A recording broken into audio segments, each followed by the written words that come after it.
I will steal the words of the great Provolone John in the chat and say, happy Thursday, sickos. Welcome in. Dave P., Chris Slemmer, you guys are in the chat early and often. We see you. We appreciate you. We love you. Happy Thursday, everybody. Jamie Lynch, Renee Washington, Tyler Zulli here. We got a lot to get to today. We have a friend of ours from our sister, brother, cousin station in Chicago, CHGO, Herb Lawrence, who covers the Chicago White Sox out there. Unfortunately, the less exciting of the two teams in Chicago. Yeah. But we'll talk to him about the Cubs. Is Rhys Hoskins coming there? Are they just going to continue to play footsie? What's going on? We'll talk about the Dylan Cease rumors with him. And the one guy, Luis Robert, who Tyler Zulli is absolutely in love with. Makes a move in the agency game, probably looking for a restructured contract sometime soon, I would imagine. And he might just have the hand to do it. Let's see. We got Phillies trivia with Renee, hopefully from this century. We have Guess That Swing to get to today. I don't even think we need this century. How about just this millennium? We have, or last, in fact. Listen, this is also my chance to get payback. Yeah. I'm thoroughly enjoying it. We have a Down on the Farm report with Alexis De La Cruz to get to, who is like... he's a ghost in the Phillies minor league system. We only found one guy that could give an extensive breakdown on him, and we'll get into that Down on the Farm report with him. But we will start, Renee, and let me just address what's going on between my two ears here today. I walked out of the house with my coffee, with my water bottle, but no computer bag or work bag. So I showed up essentially nude to the office today with no computer. I was able to borrow somebody's for the Google machine. But yes, I am pantsless here today. And, I'm working off my cell phone. So if you see me on my cell phone, don't worry about that. That's where my notes are. So I'm a little uncomfortable to start this Thursday show, Renee, but I'll adapt. I'll overcome. I'll improvise. I like that, Jamie. Yeah. You know, just starting off 2024 with some second wrinkles. Thursday Yeah, exactly. So it was my Tuesday that I became the cushion catcher. It was this Thursday that you became the nude guy. Yeah. Because I do feel like when you walk out of the house without first of all, I'm a bag lady. I always have like 2 or 3 bags. But to walk out of your house without a bag is like such a weird thing. To go to work. Like going to work with just because you didn't have the Starbucks yet. This is my last day of Starbucks for the record. Thank you. I didn't even address the scoreboard. We're because going to. We'll get to the countdown. You know what? Here. Yeah. As I said, there were some guys working in my kitchen the last 3 days. They're done today, so I'm back to the cold brew and the hot brew at home. I will give that up. But I think the reason I forgot my bag was because a good buddy of mine, Dan Duffy, if you've ever seen Philadelphia Word of Art, where he does like awesome sports and music, art. Using words and letters and players and all that stuff. It's really cool. So I met him this morning to pick up. He's outfitting our office in some beautiful art. So I picked that up. So like that was more of a concern to me than my own life. Priorities. Yeah. So I effed up today. No computer. Well, so I'm just letting everybody know where we're at. You're overcoming. Yeah. Also, as you see from our updated scoreboard, we've got 31 days until pitchers and catchers report. 77, lucky number 7. Actually, technically, it's 2 lucky numbers because the backwards of 31 is 13. That's unlucky. It was sarcasm. Oh, okay. All right. Yeah, but 31 days. It's 2 important numbers. Not bad at all. 31 and 77. But let's start with the Phillies. Todd Zulli yesterday in his newsletter basically gave me very, very bad news, if Dave Dombrowski believes this. But he keeps saying that, if the market falls to them, I think my hopes and dreams of a outfield insurance policy for Johan Rojas, it's not looking good, Renee. Let's just say that. Here's what Todd Zulli had to say after catching up with Dave Dombrowski. He said, Dombrowski's beliefs have not wavered on getting another outfielder. They don't want to. So there is some positive with this, that they don't want to block Johan's path. Now, I like Johan Rojas. I'm not I think you even affectionately named him Yoro. He is Yoro. He's Yoro. And look, he was decent in the regular season at the end of the year. Has a lot to work on. We'll get to his workout partner here in a minute. But in the playoffs, he was abysmal. And offensively, he's not quite there yet. Defensively, he might be the greatest center fielder I've ever seen in my life. A lot to be determined there. But offensively, you want him to get the at-bats, but you also don't want to block his path. And apparently the Phillies feel good enough about him kind of maybe stealing the opening day job and running with it, and Christian Pache backing him up. So I don't think I'm going to get my outfield insurance policy unless the market really kind of gives them a discount. This, Jamie, is why I was telling you to simmer down when you were getting all carried away and excited, because as I was reading through the article, for context, Todd Zulli was talking about, since Yamamoto came off the market and having conversations with Dave, Dave's talks of moving forward the next steps and adding pieces. But those pieces do not include Blake Snell, Josh Hader. And we already knew that. I mean, Dave Dombrowski's already talked about the fact that the Phillies aren't going to go after somebody that's going to require spending a lot of money. Yamamoto was a one-off where they were, throwing their names in the hat to see if they could take a chance and be able to reel in Yamamoto. But the Phillies haven't had any interest in going after some of the bigger names that are on the market. So in terms of asking about the outfielder position, and as you talked about, Jamie, he literally said not outfield. When we talked about outfield, we'd keep an open mind, but we also are in a position with Johan Rojas where really, as you mentioned, trying not to block his path to the big leagues. But as we also know, Johan Rojas went 4 for 43 with 1 walk and 15 strikeouts in the postseason.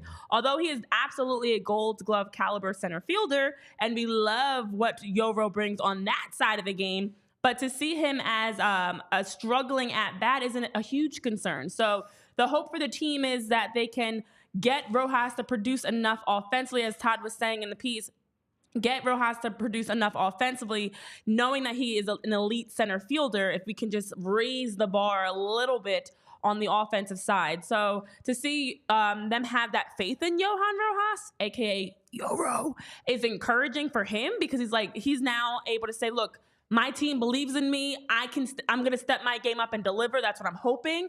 But on the other side of it, that's a very quick turnaround and a huge amount of growth that is needed from Johan Rojas in such a short time. So I know we've talked about starting in the minors versus starting in the majors. What makes most sense for Johan.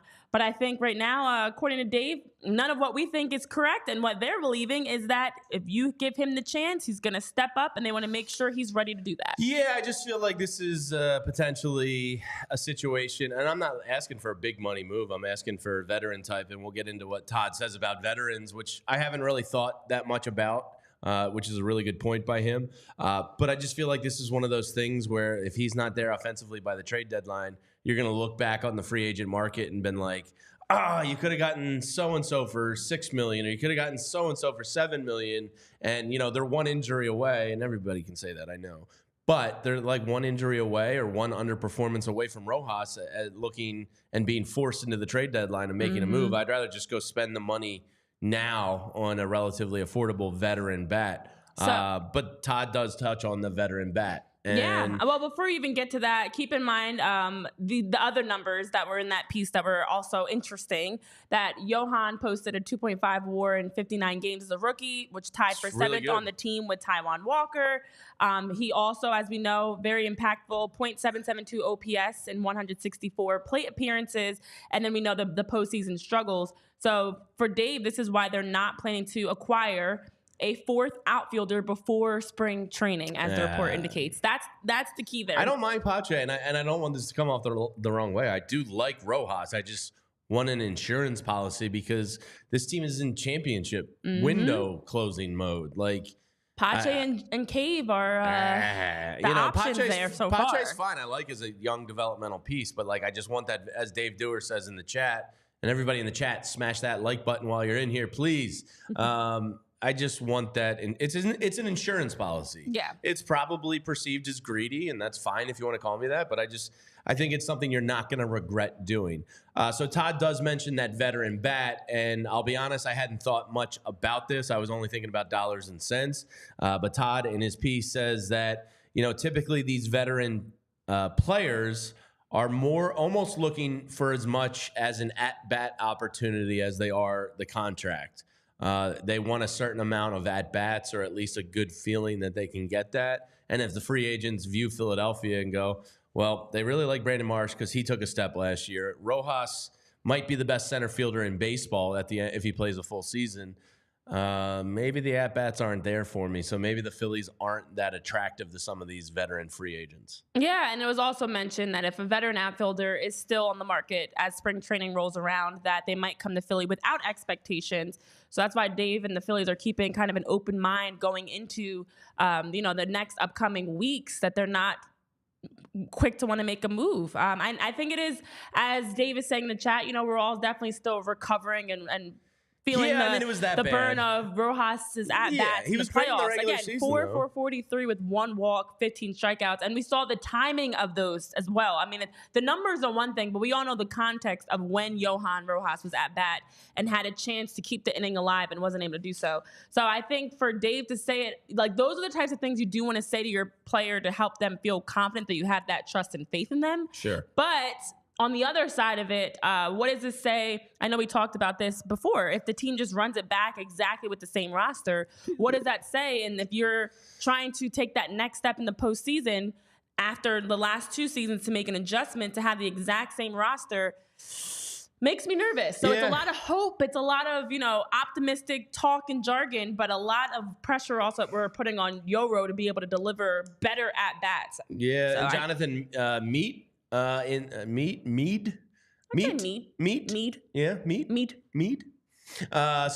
and I agree with him. I think the market is wildly overinflated. Yeah. And, this might be the Dodger effect of throwing around like $1.1 billion this offseason. He says Teoscar Hernandez getting $23.5 million is crazy to me. It's a little crazy to me, too. I think that's definitely part of it, for sure. Well, it's like, let's wait. The market's hot right now. Let's wait a minute. I know Tyler. But how crazy is it if Nick Castellanos is making 20? You know what I mean? Yeah. I know Tyler's got a great question on that. Are you asking? I'm asking you. So my question is, what is the minimum batting average over the course of an entire season? I'd almost be more concerned with the on base. So, because the reason I ask you, because just get those fast little legs on base, however you can. Let me throw this out to you guys real quick. There were 16 players last year that posted a 15 or better defensive run save. Johan Rojas is one of those 16 players. But what intrigues me even more about that, and this is why I truly believe that this guy could break defensive metrics at some point in his career. He will. Yeah. Johan Rojas had the least amount of innings played to get to that 15 number. By a lot. Do you know who the second? So he had 392 innings to get to that 15. The second was Alejandro Kirk, the Blue Jays catcher. He caught 775 innings. Yeah. And he was a 17. Now, granted, different positions and whatnot, but the point is, he is a defensive wizard to the point where he is almost 400 innings less than the second least amount of innings to get to a 15-plus DRS. I think at this point, if the guy hits, if you can get him to 240, I'm fine with. 240, he's an everyday center fielder. But I need an on base of But the minimum 310. But the problem is, Jamie, he's not going to walk a lot because he's not. That's part of the plate discipline they want him to work on. It's not about plate discipline. It's the Ben Revere effect. Ben Revere had no pop, and therefore guys weren't afraid to. So guys weren't pitching around Ben Revere because they knew he wasn't going to beat them with the long ball. Yeah. So guys like that type of player. Now I'm not saying that Revere and Rojas are the same player, but I'm not sure Rojas has a ton of pop either. Yeah. Those type of guys, a slap hitter. Those type of guys don't walk a lot. Yeah, I know. I want to say, Jonathan Might, thank you for letting us know how to pronounce your last name. And welcome, Jonathan. Nice to have you here. And then we've got Jay Trella 20 in the chat as well. Welcome, saying the Braves got Sale to try to beat us in a short series, but we have done nothing to try to beat them in the division. Yeah, I think that is the consistent concern. Because we are the one who knocks. The Phillies, fans have had is, okay, we're, when you're watching what's going on around the league and the different changes that are being made and how, Dave, you're saying the Dodgers figured out how they don't even have to spend real money anymore. Teams are figuring out a way to make changes to their roster. And for the Phillies, we're just going to have hope. And as Martian's saying in the chat, hope is not a strategy. But that's been the consistent thing that we've heard from Dave. We're going to be better. We're going to hope that they're going to improve. But to your question, Tyler, it just has to be, I don't even think it has to be we're not expecting a huge change, just some improvement for Johan. 240. Yeah, because of the fact he is such an elite center fielder. And we did notice that. We talked about that last year. He played significantly less innings, but had incredible numbers, which makes you excited. And for Dave and the Phillies, I'm sure that's for them why they're so hopeful in that sense, because this is a guy that's a game changer and has a lot of potential, but potential makes me nervous because we don't know when it's going to actually click. Yeah, and you know where it does click, Renee? That's at Wheelhouse Cards. They have 2 great locations in Wayne and Westchester, and everything just clicks when you walk in the door. You see the gear, you see the cards, because they have everything you need. Their motto is Cards and Community, because the love of sports unites us all. They carry all your favorite card brands like Top Chrome Baseball and Mosaic Football, as well as t-shirts, hats, hoodies, and more. All your favorite gear from Mitchell & Ness, 47 brand, Junk Food, Starter, and one of my personal favorites, Shibe Vintage Sports. And if you're looking to have your sports card collection graded, well, Wheelhouse has your back with PSA grading submissions. They also host a ton of different family-friendly events and birthday parties every month. As a youth, I would have loved to have had a birthday party at a card store. That was like my heaven. So stop into either of their stores in Wayne or Westchester. Open 7 days per week at 11 a.m. Use code PHLY to get $10 off any purchase of $25 or more in store. And be sure to follow them on Instagram at Wheelhouse Cards. And while we're talking about great deals and savings, let's talk about FOCO. Over at FOCO, they are the leading sports and entertainment manufacturer. They have a ton of different merchandise for you that you can have in your home, in your office, in your studio, that you can rock at the games, at the ballpark. And so they've got everything from head to toe: hats, sunglasses, t-shirts, scarves, hoodies, overalls. They've got slippers and different types of socks. For those of us that like to wear slippers with socks, you can get both of them there. So over at FOCO, you can use code PHLY. That's PHLY10 to get 10% off of your purchase, and make sure you can rock the greatest merchandise when you're out at games, concerts, events, tailgating, whatever it may be that you're looking to attend, because FOCO is the place to do it. So again, code PHLY10 gets you 10% off your purchase, guys. All right, so before we wrap up this Johan Rojas conversation, I did want to share a picture. What was it, Swole Yoro 2 weeks ago that went viral amongst Phillies sickos. Well, yesterday, I always love to see this stuff. You see it a lot in the NBA, the NFL, you know, sometimes with like college teammates getting back together. But baseball, it's always nice to see. Are we struggling there, Tyler? A little computer malfunction? I see your screen bugging out there. So sorry to interrupt you. So like, to give you a behind the scenes look, like I have 2 monitors, and one is like what 0 days. One is what you guys see, and one is what like I control. I run the ad reads and I do all this stuff. Yeah. But the bottom, the bar, like, whatever the Apple bar is, it can move between the two, and it really easily moves. It doesn't really easily move back. That's okay. This is a nightmare. So I'm not usually too distracted, but when I saw your screen just going absolutely bonkers, I was like a cat. Everything was going this. I might just leave it because this is ridiculous. But we were queuing up a picture. Just let us know whenever you can get it. I always love seeing greatness work together. And Johan Rojas. Well, whenever we get there, you know what Tyler might need now, Jamie, to help with the fact that he's stressed out. It's the lovely ambiance over at Major League Baseball's YouTube channel. Now, I actually checked it out myself. I went to it last night too. Yeah, so the league has put together this week. They launched what's called Ballpark Zen, which is a 2-hour ambiance background stream on YouTube. I literally was looking at it earlier. I did not watch 2 hours of it, but I just fast forward through it. But they had 6 different ballparks. It's aerial shots of each of them, and it's Oracle Park, PNC Park, Coors Field, and it actually shows the snow at Coors Field. That part was actually really cool. It's Target Field, Busch Stadium, and then our very own Citizens Bank Park, and they have some nice white noise with it. They've got the sound of birds chirping and water waves and all types of like light, soothing sounds. Tyler might need to check out going over there to the Ballpark Zen and get some Zen moments. But I was like, okay, 6 ballparks. Ballpark booze is more like it. This is ridiculous. Citizens Bank Park is included, which was really cool. But I've seen a lot of that lately, especially with the way that we've had more streaming apps on TV, where they'll randomly have, instead of a commercial, it'll be like, here's 10 seconds of Zen, and it'll have a commercial for you. But I think we're in business now. I think Tyler Let's check out Yoro Swolro. No.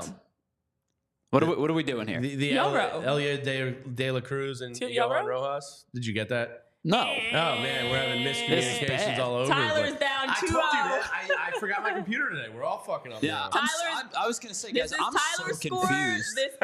Can I get a negative? Can you negative my score for today? You're a -0.2 on the You know war. what? I'm going to give you some credit, though, because what was it, earlier this week? Was it Monday that Tyler was carrying you?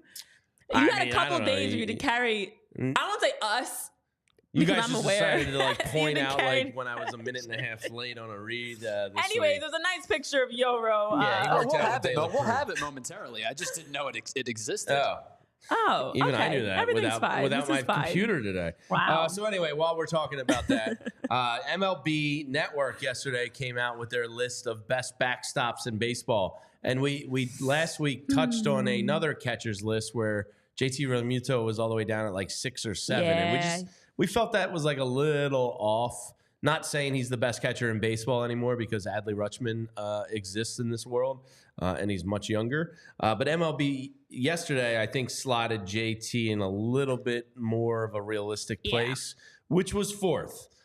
So their list came out, and here it is, the top 10 catchers in baseball. So the BCIB moniker for JT, I think we can officially lay to rest. He had a good couple-year run there as the best catcher in baseball. Yeah, he's been dethroned. It was like 3 straight years. Catcher's a young man's game. You know? Yeah, JT was number 1 for 3 straight years. So Adley jumps from 3rd to the top spot this year on the top 10 list. Completely justified. He's nasty.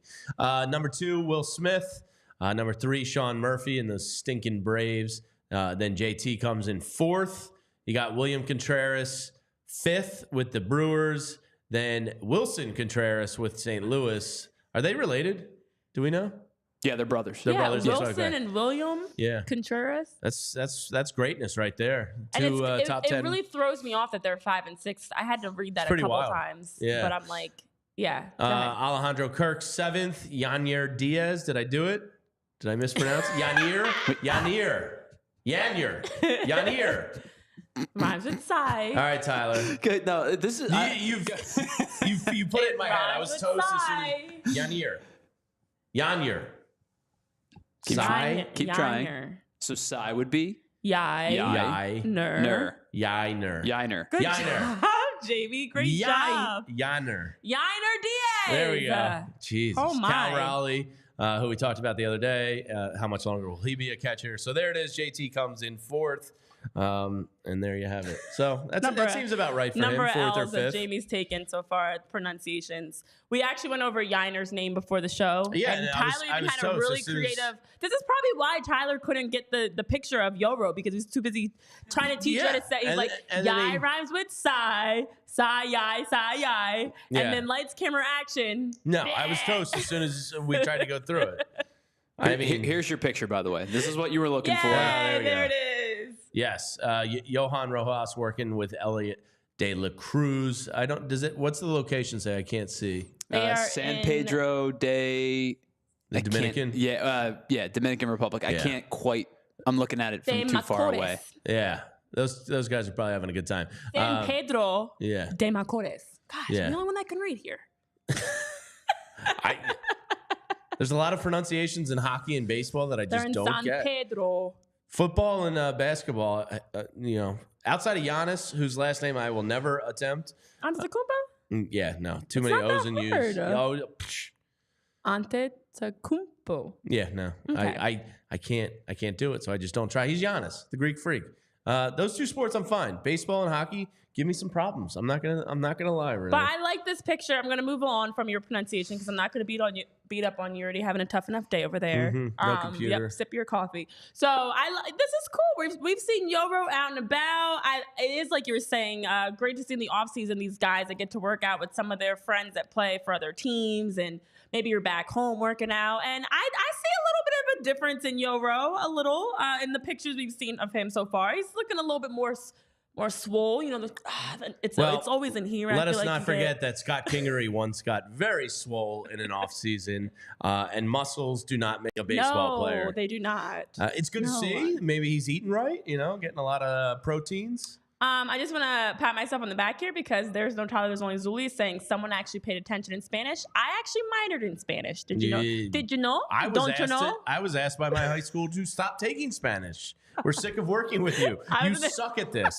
Move on. I was in the Spanish National Honor Society. I was an AP Spanish student. I minored in Spanish in college. Jamie got like the you know what? In my dual minor. You know what? We know when a coach like steps down and resigns. They were like, "Listen, Jamie, we're not going we're not gonna out you like that. I was so happy. Mutually parted ways. Yeah, have It was agreed. mutually agreed Please upon. don't come back. It was He's gonna awesome. be hired as an advisor. I was so pumped when because I was like going the for like Pete tutor Carroll. help and all that, and they were just like, "Yeah, we're just gonna excuse you from your third year," and I was like, "That's great because this is brutal. I'll make it up I'm in gonna something take else." second lunch. Yeah. So before we get to Herb Lawrence, I want to wrap up these Phillies news and nuggets. Now, one person tweeted yesterday that according to John Heyman, the Phillies had interest in or were checking in on Jordan Hicks. I didn't listen to the whole John Heyman hour-long podcast, but he did say that the Jordan Hicks market is heating up. His projected salary is very palatable. I think I saw $4.2 million on a 1 year kind of range there. So Jordan Hicks, a guy that can hit 105 sometimes. Again, as Tyler said, like in November, if you want to assemble the monstars of guys who throw the ball really fucking hard, Jordan Hicks would be an awesome addition. Look, Alvarado could once throw the ball really hard with not a lot of control. And in the Phillies system, they've really done a great job with him. I would love to see Jordan Hicks or Robert Stevenson added here as that last piece of the bullpen, that right-handed piece. But Jordan Hicks, I mean, you want to talk about excitement. When that gun hits like 103, 104 in Citizens Bank Park, Phillies fans would get real pumped up. So that would be fun. Yeah, I know John Morosi was saying the two teams that have really been amongst the teams showing interest, the Yankees and the Astros, actually. Yeah. But them. it is seeming like the market is definitely heating up and that there's more and more conversation we've been hearing around Jordan Hicks, and he'd be a great addition for wherever he does end up. But you know what else would be a great addition to your Martian phone? says that the Eagles could use Jordan Hicks right now. Totally could. You know, yeah, it's fine. It's fine. I'm gonna let you. That was funny. That was great. You know what else can be a great addition? You cut off my transition here. Yeah. Oh, I'll let you. No, I was just trying to give the cut. I'll let you go. The funny comment. I'm gonna cut you off, but I'm gonna let you finish. You know what else can be a great addition to your phone? It's the mobile app Game Time, because over on the Game Time app, you can download it today and you can take advantage of great prices for tickets to comedy shows, concerts, any sort of live games, anything you're trying to check out, games and entertainment wise. Game Time's a spot to do it. So you can use the code PHLY to be able to get $20 off of your purchase at the Game Time app. And they make it nice and easy for you. They give you already great prices. They allow you to see where your seats are located for whatever show or game you're going to. And then now when you show up, you've got it right on your phone. You can easily pull up the Game Time app. You don't have to be fumbling in your pockets for paper tickets or printing things out or even dealing with Wi-Fi issues. Game Time app has your tickets right there ready to go to scan to get you inside to be ready to sing, cheer, dance, laugh, whatever it is you're doing. So head over to the Game Time app, download it today, and for first-time users, use that code PHLY to be able to get $20 off your purchase. All right. All right. Real quick, before we get to Herb, I just want to wrap these two Phillies things up. MLB Pipeline yesterday asked front office executives around baseball which pitching prospect has the best. It wasn't that much of a misspeak. Prospect is the best future closer, and Orion Kerkering comes in there at 7% of the vote, 3 guys ahead of him. But nice to see that Orion is thought of that highly around baseball execs. Sunday night baseball games have been announced, the early ones.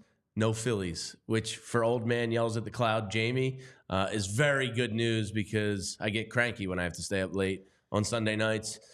So there you have it. There's the early announcement of the Sunday night baseball. No Phillies is the only observation. We'll be waiting all day for Sunday night. But it is interesting to see no surprise at all, see the games that have been slated, because it's a lot of Dodgers, it's a lot of Yankees. Good. It's, it's getting all it's the Rangers. It's the big names, as the article was saying. And also they released the names of the broadcast crew and everything else like that around ESPN and Fox. So no Phillies means we get to be also sitting at home watching our games on Sundays instead of having to do any post-game shows. Yeah.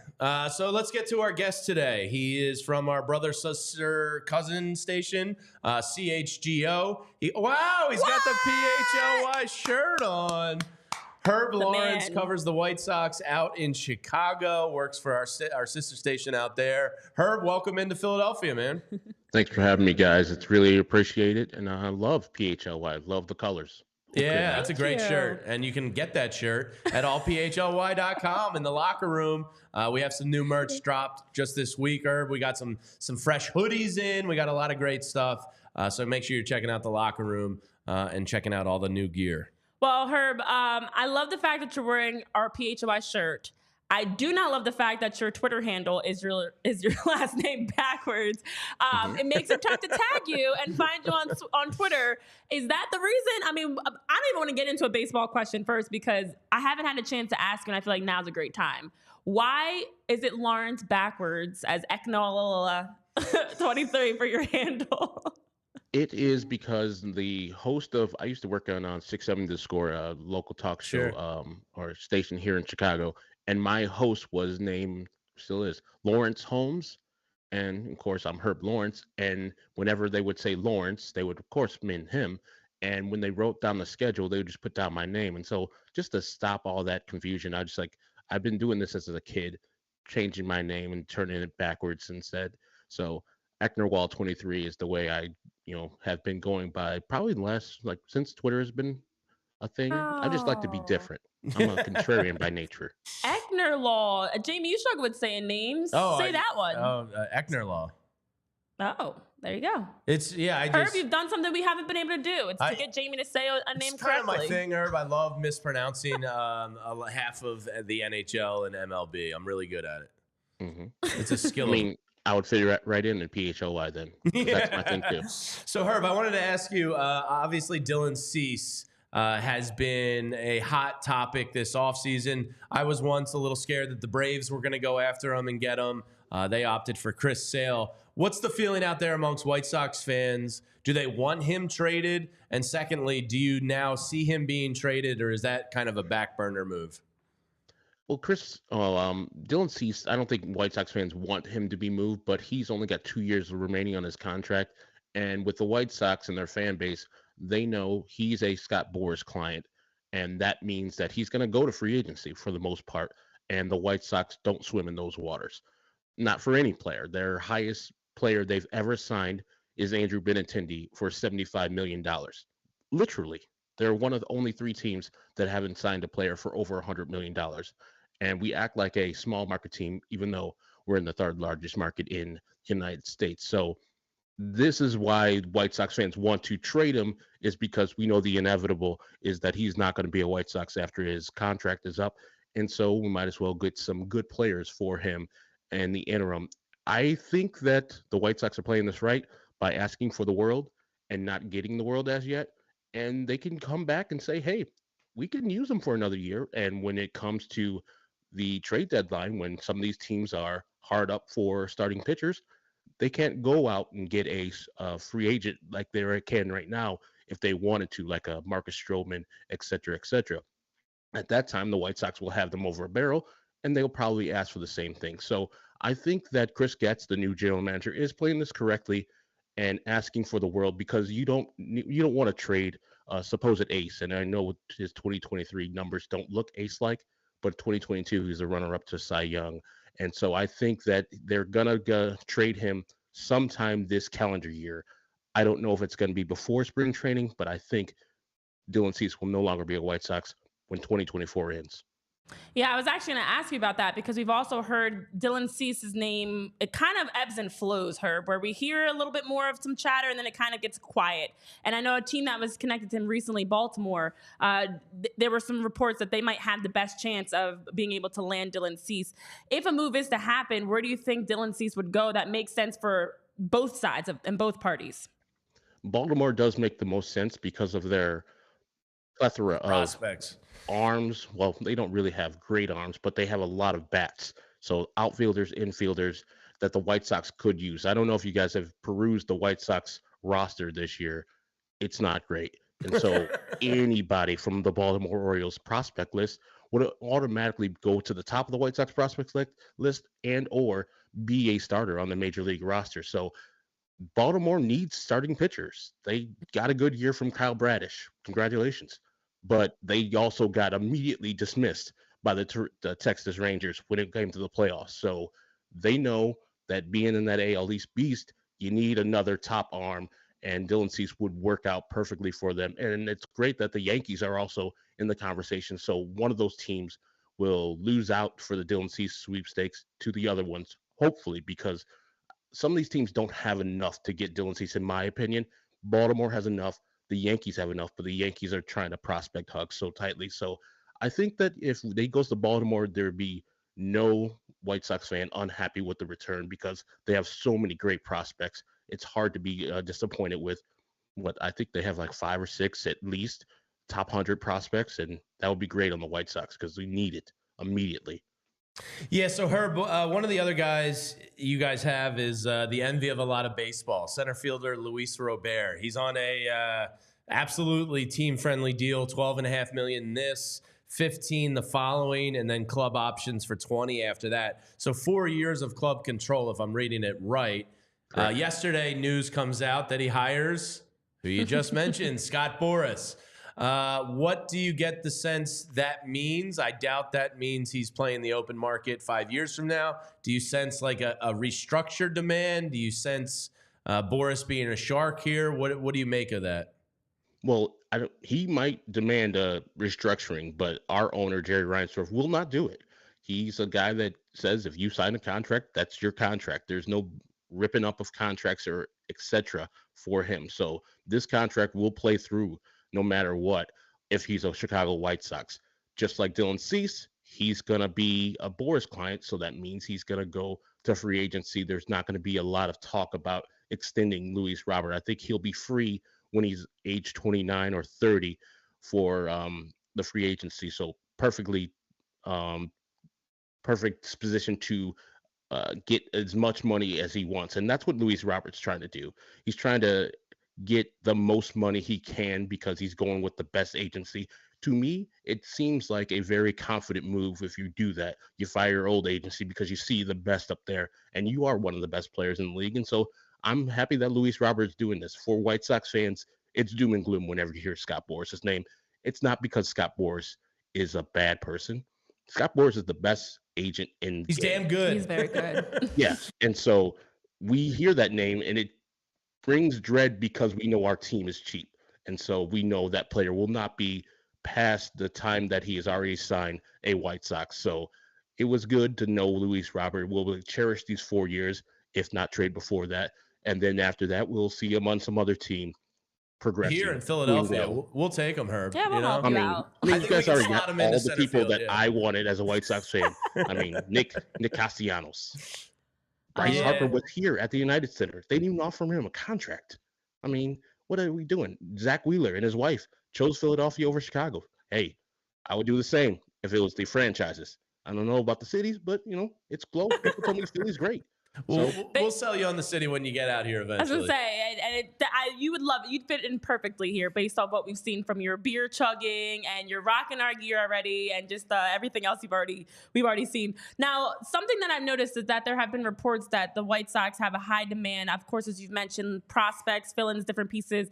What are the key areas that the White Sox are looking for? Is it kind of like whoever they can get at this point? Is there anything specific that you guys have noticed has been the target for in terms of positions?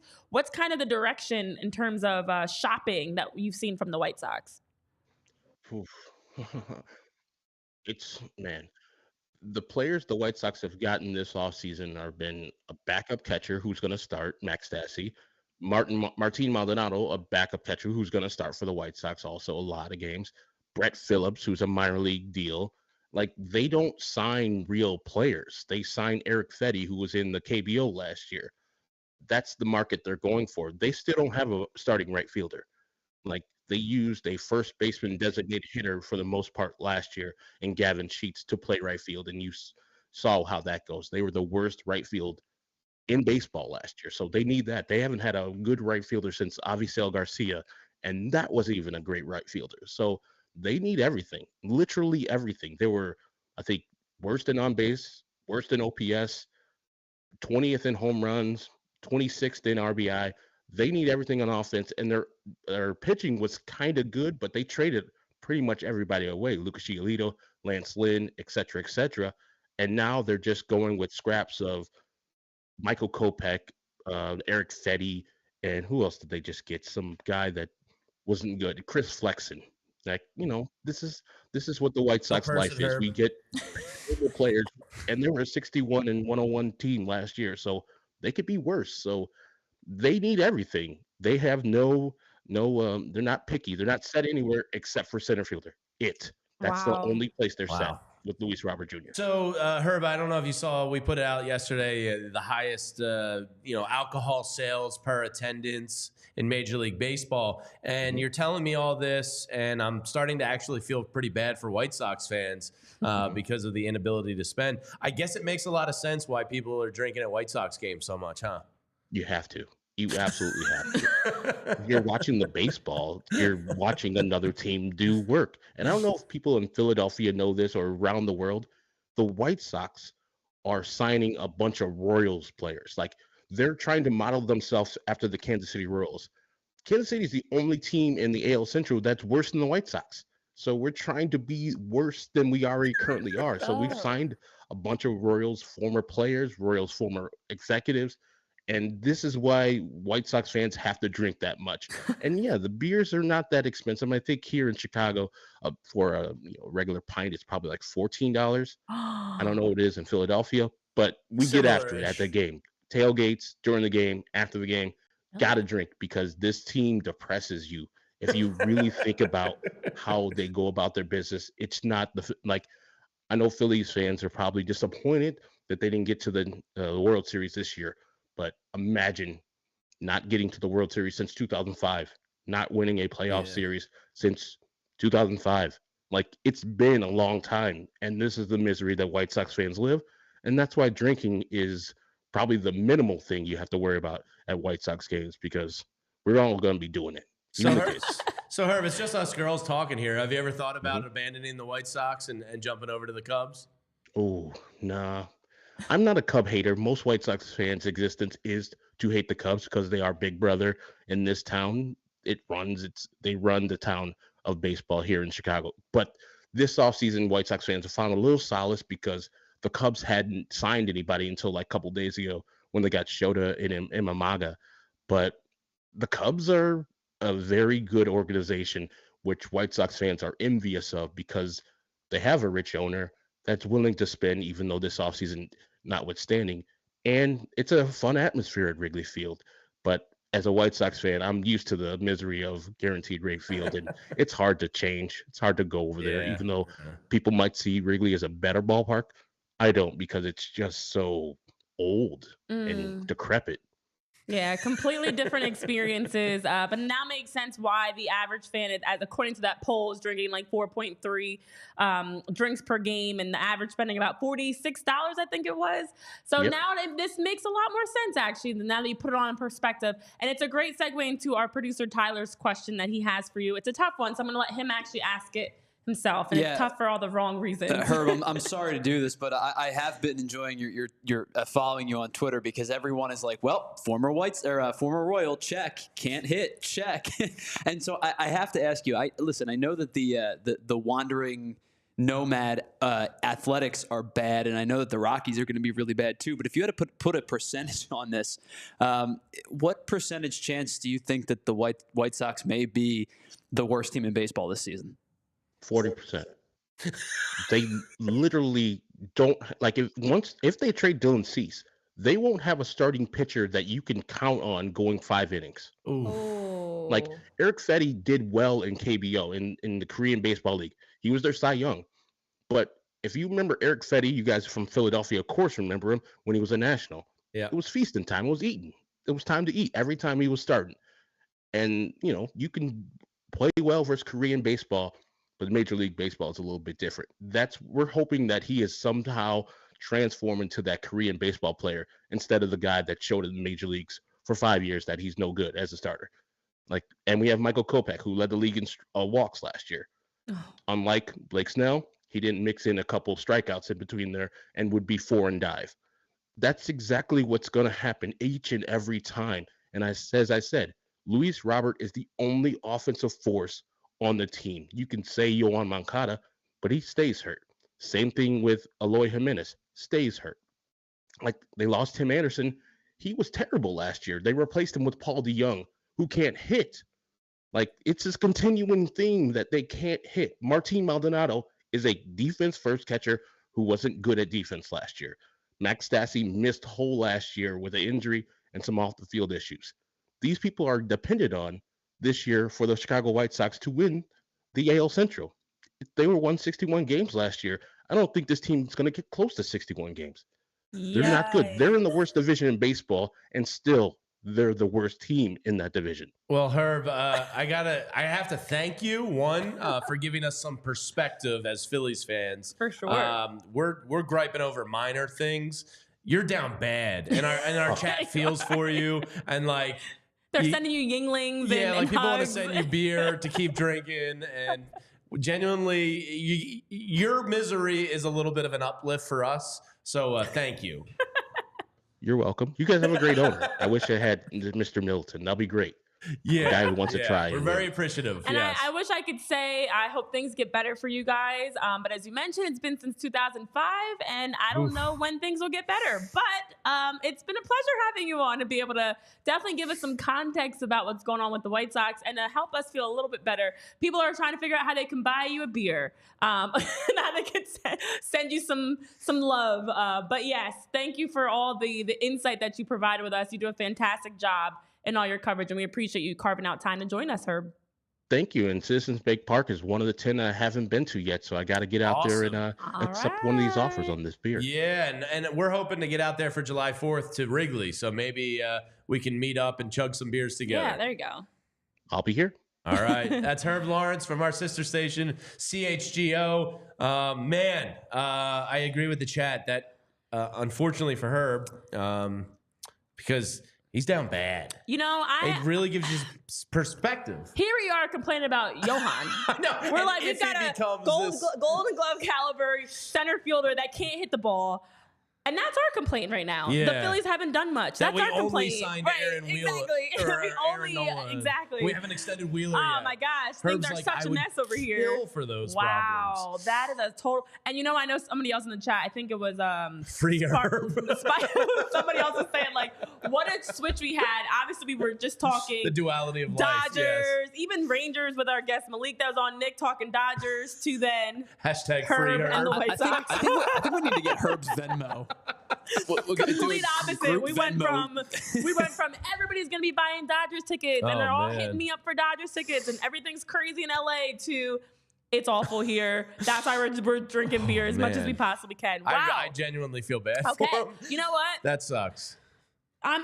There's no scoreboard for that one. I am glad that we had Herb on because it definitely makes our problems feel a lot less significant at this point. Yes, it really does. Perspective is always good in life. And it's perfect to get into our positivity to end the show because now I feel a little bit more positive. We still have to do Down on the Farm. We have to do positivity, which is Tyler today. Oh, no. Tyler, we are rolling way for overtime. the daily positivity? Always prepared. All right, let's go. Let's run through Down on the Farm today. Yes. So Down on the Farm report today is roughly, and again, if you've missed me talking about this prior, we're not trying to be, Mr. Scoutman here and give like our official none of us have watched hours and hours of film rankings. No. But we've used Baseball America, we used MLB, we used Baseball Perspective, and we used Fangraphs, and we kind of massaged like the 4 or 5 of them together into our own little list. But by no means like an official ranking or anything.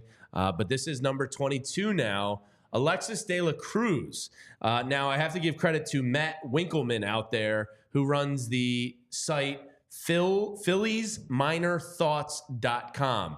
Matt is a hardcore farm system reviewer, has access to all the games, goes and sees a lot of these guys in person. He puts a lot of work and effort into his prospect rankings. And I got to be honest, the reason I'm giving Matt so much love here is on Baseball Perspective and Fangraphs and some of these other sites, when you're searching for Alexis De La Cruz, he might not be a real person. He might be a CIA operative. He could be a fictional character because he's a ghost online. It's hard to find information on this kid, and Matt did the best job of rounding up stuff on him, so I wanted to make sure to give him some love there. And when I say by ghost, Tyler could not find a picture of him. Literally can't find a picture. That is the Dominican Winter League. I went through the proper channels. You know, Yes. we have a subscription base, and I went through all the proper channels, and then, Then I you went went rogue, and then bad I went boy. rogue, and then I circled back to the proper channels to make sure I spelled everything right, and then there was nothing. Well, there's That's another. literally the Dominican There's League. other Alexis De La Cruz that come up in the baseball world, like Yes. a 33-year-old, But not and this a 19-year-old, lot of other 6'6". names. So as Marshall Lynch says, there's our, I would say Jaime Lindor and Renee de Guzman are images as we're going down on the farm, looking at Alexis's numbers. And I'll let you carry on. I don't want to interrupt you. I don't want to Kanye that you. means Jamie in Spanish. Okay, hi. So Matt Winkelman, we used for most of the scouting report because he had the most on him by far. He's 19 years old, signed with the Phillies in the international free agent period. Again, 4 days from now last year. So January 15th, 2023, he signed with the Phillies. 19 years old, 6'6", 205. So long, lanky frame. It was his first pro season in the Dominican Summer League. 10 appearances, 31 and a third innings pitched. 2-2 record. Who cares about records? 4.3 ERA, 32.1% K rate. His breaking ball ranks 45 out of 60 on the FanGraph scouting model. Jamie, that's actually it's now and projected. So they're both out of the 80 scale. It's the 2080 scale. Okay. So he's a 45 now. Oh, And okay. and the projected projection of is 60. tops out at 60. Yes. 19 years old, clearly still a lot to work on. As Tyler pointed out before the show, he's not going to throw a ton of innings because most pitchers don't get stretched out until AA because you don't want to put that much wear and tear on these young kids' arms. So, there's not a ton of them out there. His K rate is 12.7% to that 32.1% strike rate, which is decent-ish for 19 years old. Doesn't give up many home runs, 0.6 per 9. His hits per 9 is 7.2. Again, only those 31 innings pitched. He is the Dominican ghost down there. We don't know much about him, but Matt goes on to say he signed as an 18-year-old for an undisclosed amount of money. If you don't look at the stat line and video, it's pretty clear why the Phillies and outside observers like De La Cruz. He's tall and well-proportioned with room to add more strength. He also has a very good repeat of his delivery for someone his size, and I know that's something scouts are always looking at. His fastball mostly sits in the 90 to 94 range, but the Phillies have reported him up as high as 96 miles an hour. Comes from a fairly high angle, but gets good extension. These are Matt's words that I'm reading, and works the zone well and appears to have a good movement profile. His breaking ball has been both called a curveball and a slider. It would not be surprising if it's shaped into either more of a curve or a slider, as they keep it as a sweeper and then add around it. He shows feel for a mid-80s changeup with fade.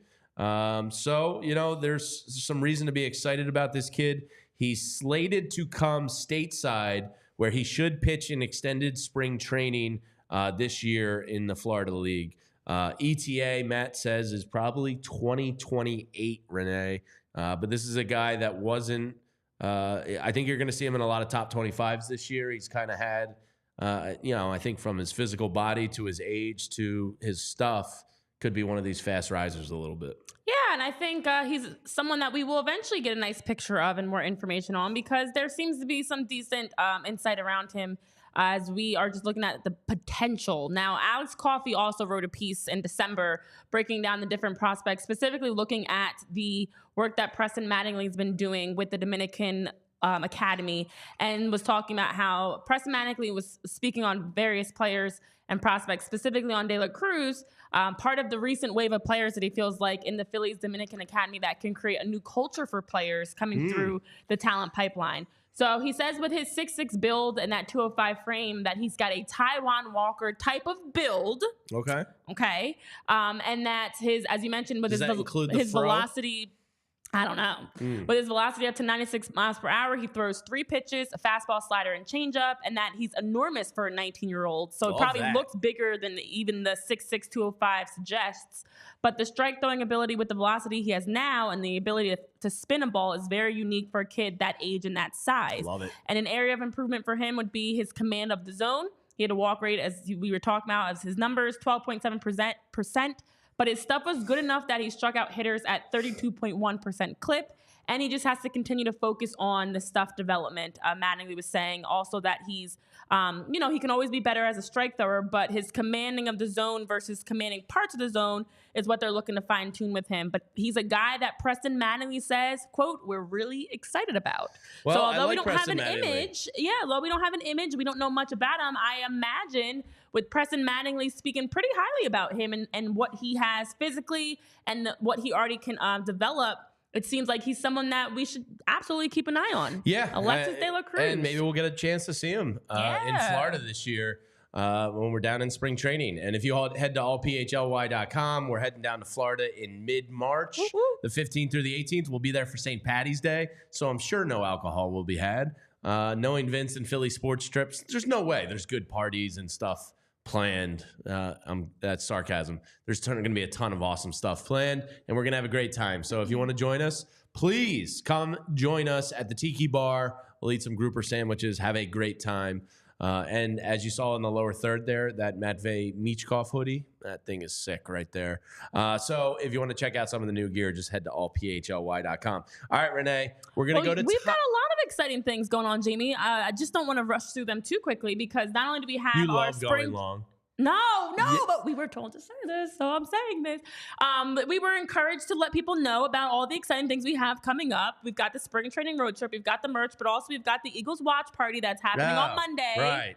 And that's I'm a part you of guys that. Can go to I'll be there. Go to Wicked Wolf Mondays, 7:45 p.m. for the Eagles watch party. I know we're not all feeling so great about the Eagles, No, they're gonna but win we'll on have Monday. a fun PHLY Eagles watch party for you guys. You can check out at Wicked Wolf. Again, that's this Monday at 7:45 p.m. So new merch you guys can check out. That's on our PHLY locker, our watch party. And then also, as Jamie was saying, you can check out the details of our spring training trip. Yeah, We've got Bo Wolf lots in the of Wicked things. Wolf. So many things for you so guys. that'll be a good time. That's a really great bar, Wicked Wolf. So we'll be there doing the pre and post game. Zach will obviously be in Tampa, but Bo and myself will be there watching the game. And I do think the Eagles are going to win on Monday because that's just how Philadelphia sports goes. And then we'll probably get our hearts ripped out. They should win on Monday.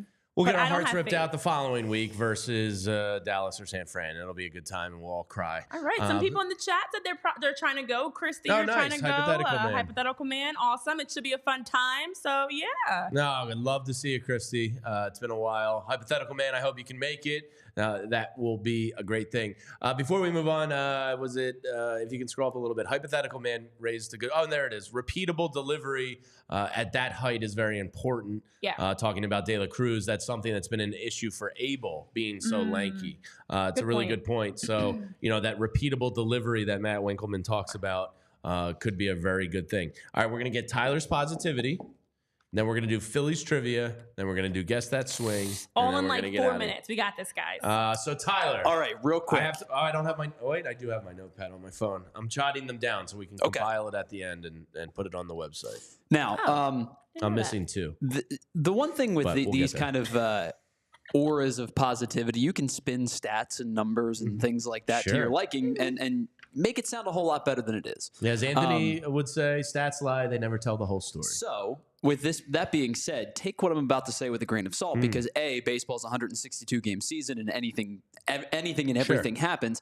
And B, some of the teams that I'm about to tell you about, I do think could potentially break the mold of the positivity that I'm kind of leaning on. However, the Phillies begin their season at the end of March against the Atlanta Braves. 3 games against the Atlanta Braves. Is that the opening series? That is the opening series, Oh, which I think is actually a really good thing. So after 3 games, we'll either decide the season will be a success or a failure. Sure. you know rational Phillies fans. Complete overreaction. Yeah, of course. But the one thing that I do take solace in is the month of April. The Phillies have started slow each of the last 2 years, and that's because of injury. That's because of poor management. That's because of a lot of different things. In the month of April, the Phillies do not play a single 2023 playoff team the entirety of the month. Now, what I was trying to say that may break that trend is the San Diego Padres. There's a 3-game series with them. They probably were way worse than they should have been. They're a playoff caliber team. I think the Cincinnati Reds are much better this year. They should be better, yeah. And the St. Louis Cardinals are also always lurking around the NL Central, and I don't think they're nearly as bad. But the Phillies do have a series against the Nationals, a series against the Pirates, a series against the Rockies, a series against the White Sox, and a series against the Angels in that month of April. The Phillies can do some serious damage early in the season by strictly taking care of business and beating the teams and winning series that you're supposed to win. Awesome. I think that's a really good one. And I like that because that's definitely where we always see the dip. I think bucking the trend of 2 slow starts in a row these past 2 years is there for the taking. So 'tis the year. That's a good one. That was number 8 on our 24 days of positivity for the Phillies season. All right, now we're going to get into this, hopefully millennia, with questions from Renee's Phillies trivia. We're going to be doing Phillies trivia every Tuesday and Thursday. I think Tyler and I each went 0 for 3 the other day. No, Tyler won. Tyler got one. So he went 1 for 3. I went 0 for 3 with Pork Chops O'Hallahan and the 1887 Phillies squad. Not fresh in my mind. Oil Can Williamson. Listen, Tuesdays, so we'll see what the Quizmaster has for us today. Tuesday's theme was history. And we really went back in history. Today, we're not going as far back in history, guys. We're going recent. Renee? All right, question number 1. I'd like you guys to text me these answers. I feel like that might be a little better than your we have to do animal noises. Are you going to actually do that? Are you going to commit to your... I will happily text you the answers, Renee. Happily text you. That's really good. Thank you. If it avoids making noises Your on the noise air. was just a wooey. Yeah, Wasn't sure. it a... Jeez, really why is that so good. good? That's really good. Yes. That's pretty good. That's actually pretty good, too. I'm changing. Mine's just going to be a bell this time. I'm just going to go ding, ding, ding. That's mine. All right, lame-o. All right, get to it. Boo, that man. All right. In 2009, the Phillies wore a special patch on their uniforms over their hearts. What was that special patch for? Oh, I know this. A clue, it was a black circular patch. It was for the passing of... Was it for Vukovic? I heard no sound from you, first of all, Mr. Ding, Bell. ding, ding. Was it for Vukovic? That's wrong. No. It's for the front office executive. It was for Bill Giles. No. Wow, guys. Okay, so the patch was HK. Damn it. Yes, Too in memory easy. of broadcaster Harry Collis. Good job, guys. Good job. Hopefully you guys in the chat got it. All right, Wow, question number 2. Fun fact. We should have gotten that one. It's not a fun fact because it's a horrible story, but I was working the Phillies broadcast People in the chat were saying Bill Giles as well. Yeah, I was working the Phillies broadcast that day at WIP when we found out down the line that happened. That was a day I will never forget, but apparently I do forget when it comes to trivia and the patch the next year. All right, what's number 2? Question number 2. This one you should absolutely get. Which jersey number did Ryan Howard... I hate when you do this. You say you should get this, and it doesn't mean I'm going to get it.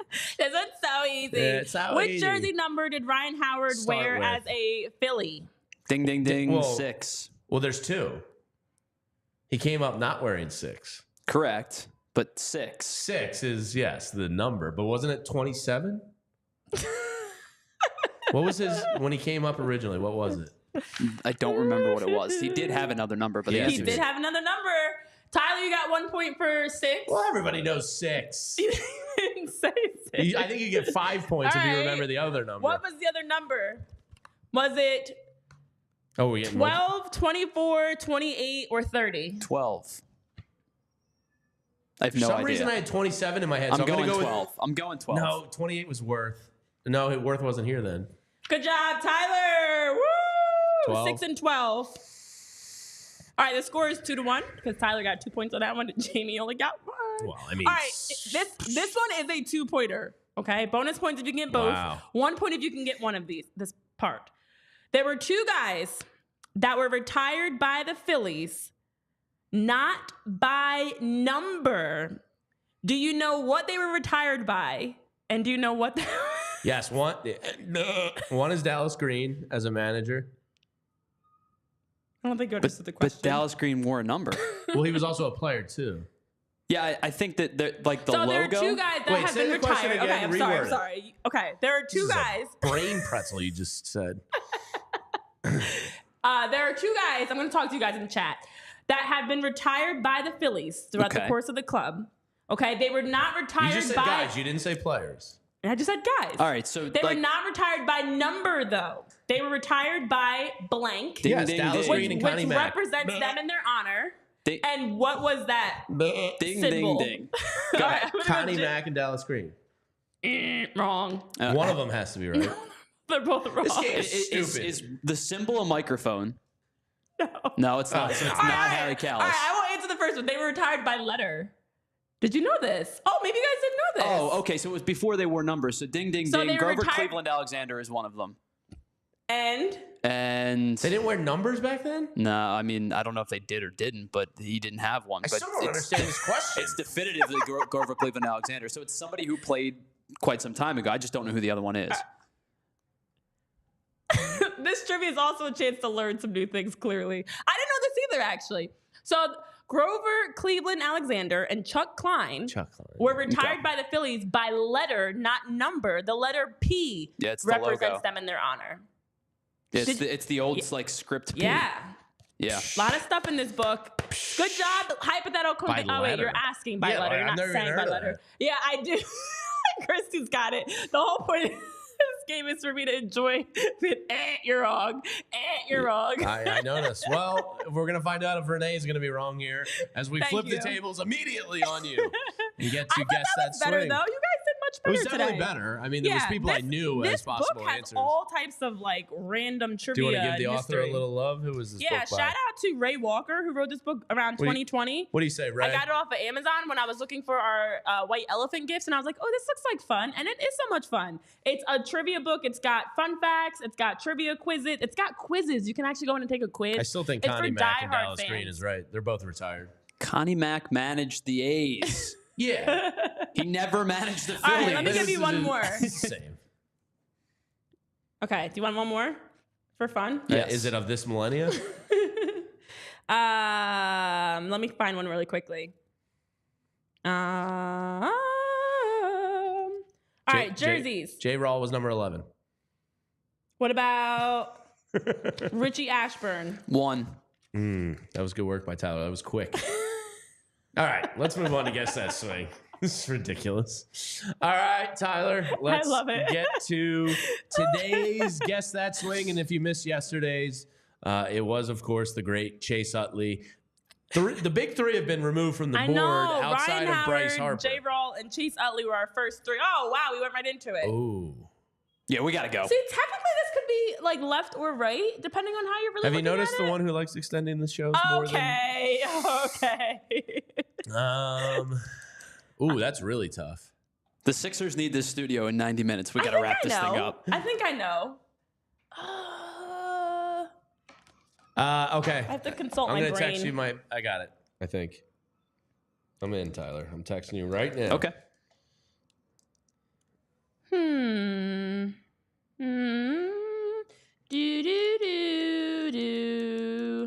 Okay, Jamie is in.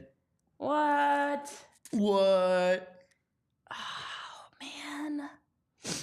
Okay, the Tyler, tough would part you say is, I'm right or not? No, I'm not going to tell you that. I can't tell you that. I want to ramp the pressure up on Renee. Have you heard a correct answer? We're not doing this. Did I text you the right answer? Yes. Bam! No way! Pressure's on, Renee. I am correct.